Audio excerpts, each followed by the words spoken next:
Now, there's one thing that people don't seem to talk about too much, and that's scrap metal. So if you're welding at home, eventually you're gonna start collecting some scrap. Now, I keep some of my usable stuff separate from my non-usable stuff. For example,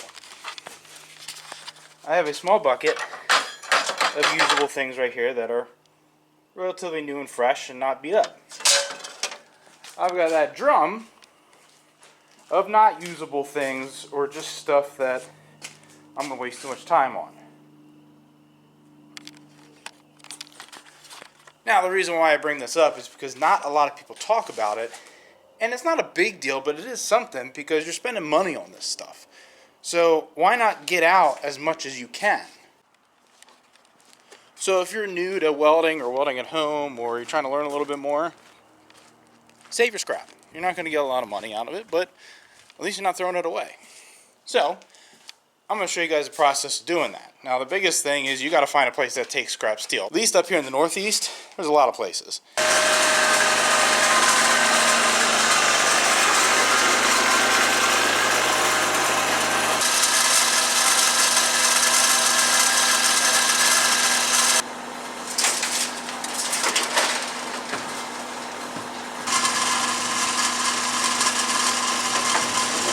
Of course, the one thing that I benefit from is the fact that I own a truck.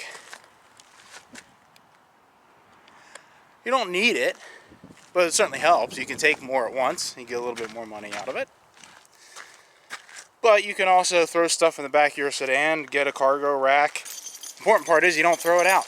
You should also make sure that when you're doing the scrap metal that you separate the pieces. So if you have a bunch of mild steel and you also have a bunch of stainless steel and a bunch of aluminum, keep them separate. They all have different prices. Mild steel is only about 8 cents a pound versus aluminum and stainless.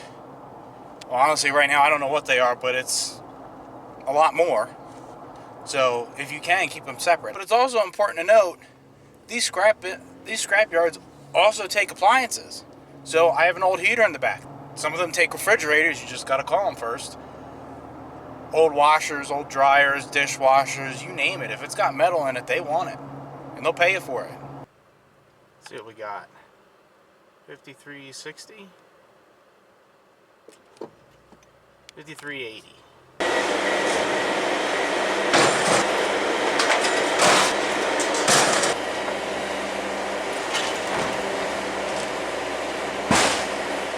Came in at 5,380 pounds. I came back out at 5,020 pounds, so it's 360 pounds of light iron. So I come out with a total of $30.60. Yeah, not much. But everything is something, and that's $30 that most people would throw in the trash.